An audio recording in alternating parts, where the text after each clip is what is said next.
All right, so now I'm going to cover cold emailing. Now, what is cold emailing? Cold emailing is also known as a solicitation email.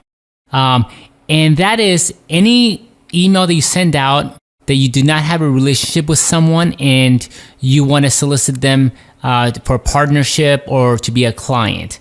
Same thing as cold emailing, but it's going through, cold calling, but it's going through email. And one of the reasons I love cold emailing is because of something called the spam laws. Several years ago, the US government with other Western countries passed a law that says that you cannot send unsolicited email through automated ways. So in the old days, these computers would scrape the internet and send out emails by the million. And in the old days, we used to get tons of emails, and then they developed spam folders. Gmail and Yahoo developed systems to kind of remove those.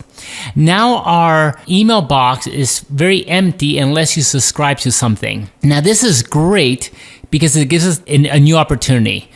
Now, let me compare this to direct mail or mailing through postal services.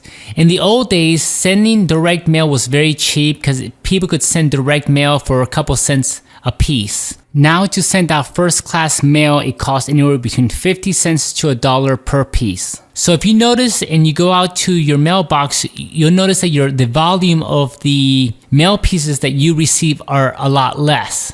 The great thing about that is that our mailbox is less crowded, which means your mail pieces stand out. Well, cold emailing is the same thing. Because so many people are scared of spamming, no one does it. The spam laws state that you cannot send mechanical mass emails to people, but you are allowed to send one-on-one email correspondence from one business to another business or a person, which is great. So if you can afford to have people working for you cheaply, that they can mail out pieces one at a time for you, this overcomes the spam laws. Now, if you think about it, if a Filipino costs you $250 a month and they can send out, 200 mail pieces per day, that means you can send out roughly in 20 working days, 4,000 mail pieces to businesses. And which means each mail piece is costing you, pennies to send out, which is great. And this makes you stand out from the competition. This is one of the multiple tools I use to be in front of my prospects. Now, when I'm sending cold email, there's certain things I consider. The first thing I consider is the open rate. Now, the open rate is the number of people who get my email, who click on the email and open it. The way you test the open rate is by two different things. Number one is the subject line.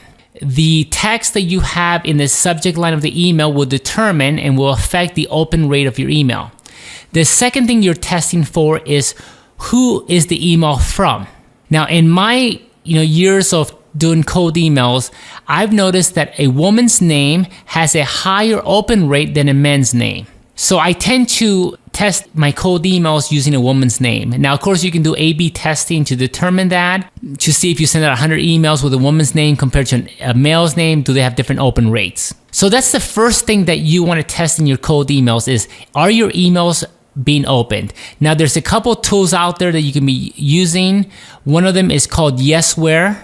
Another one is called Tout App, and another one is actually Google Analytics to determine if someone opens your email. I'm going to provide you with links in the bottom to some resources and the products, and you can choose whatever product is best for you. But you want to use some kind of third-party solution to be able to see if people are opening up your email. Now, the great thing about them opening the email is I usually follow up with people who open up my email with a phone call. Hey, John, yesterday we sent you an email, and I don't know if you had a chance to look at it, and you do your sales pitch from your cold calling. Well, of course, they open up the email, and they'll say something like, "Oh yeah, I just opened that email, an hour ago. Oh, it's a funny thing that you called. Yeah, sure, let's talk about it." So I always, I don't want to scare people and tell them, "Hey, I just saw you open up the email," because that's a little bit creepy, right? So I always kind of call them, couple minutes or a couple hours or day after they open up the email from me. The next thing that you want to test in your email after you test your open rate is you want to be able to test if your message made a difference. Now, the way I do that, I insert a link in the message of the email to see if they click that link. The job of my message from my email is for them to click that link. You can either use a personalized URL, and I inserted a resource in the bottom of the resource section here that will allow you to create a personalized URL for the customer. You can also test a non-personalized URL to see which one does better. But the job of my cold email or my email message is for them to click that link. Remember, once they click that link, I'm going to install a retargeting pixel on their computer. But the job of my message is to get them to click on it. Now, one of the things that I do in my cold emailing is I hire people to write my message for me. Now, if you go to Fiverr and you do a search for the word copywriter or sales copy, there are dozens and dozens of people who are trying to become a copywriter. And one of the first ways they do that is by offering their services on Fiverr for $5. So you can go out there and on Fiverr, you can find, and I'll provide a link in the bottom, you can find people who will write a cold email message for you. So all you do is you state, hey, you contact that copywriter and say, hey, I am sending a email out, a cold email, and I want you to write the text for it. They're going to ask you questions about your product, what you want them to do, different things about yourself, about your company, and they will write that message for you. I usually hire anywhere between 3 to 5 people. So at $5 a pop, it'll cost me about $25, and they'll write that personalized message for me. Now remember, the job of the message is to get them to click that link. Now, there's a couple of things I use when I send out my cold email is I always have my guys use Gmail as a service. Gmail has the highest rate of going to people's regular inboxes instead of the spam folder. So I have them create an email account with Gmail, and then I have them create a different name that they can use most of the time, a woman's name, to be from the subject line. And then I use a tool called Watopia. Watopia is a tool they can use to cloak or hide their IP address. Now, Watopia for $5.99 a month will allow you to have 2 users on the account, and they can change their IP address to make it look like it's coming from any IP address in whatever country you want.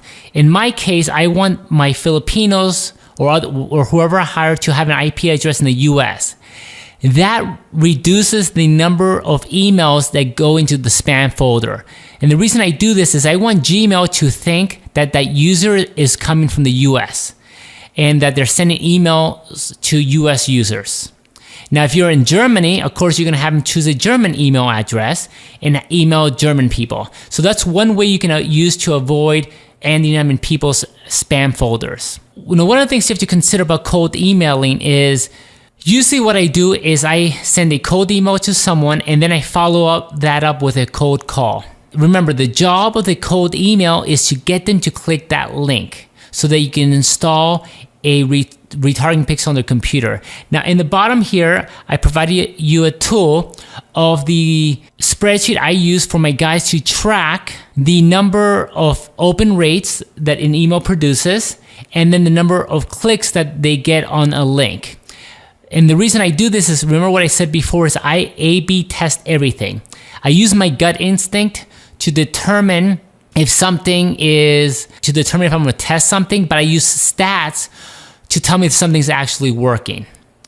Now, one of the things you also have to consider when you're emailing people is people are very limited in the amount of time that they have. So your email should be short and to the point and should be benefit oriented. One thing I forgot to mention before we move on to the next section. When I cold email people, remember how I mentioned how every part should be systemized like McDonald's? I talked a little bit about how I use Fiverr to get people to write my cold email messages for me, right? So we're outsourcing that for about $5 or $10 a person. Now, when I have someone cold email for me, it really doesn't take any kind of specialized skill set. All they're doing is copy and pasting a message and customize it to that customer, and they're emailing on my behalf. Now, with cold emailing, you don't need to pay someone a very high salary. You can hire someone for roughly about $250 a month to email for you. A typical virtual assistant should be able to email 100 to 200 people on a daily basis for you. So remember, you can have anyone with any skill set to do this. Of course, you do not want to use someone that is very skilled to do this, because this is a very manual and brainless task compared to cold calling, where you actually need someone with more skills.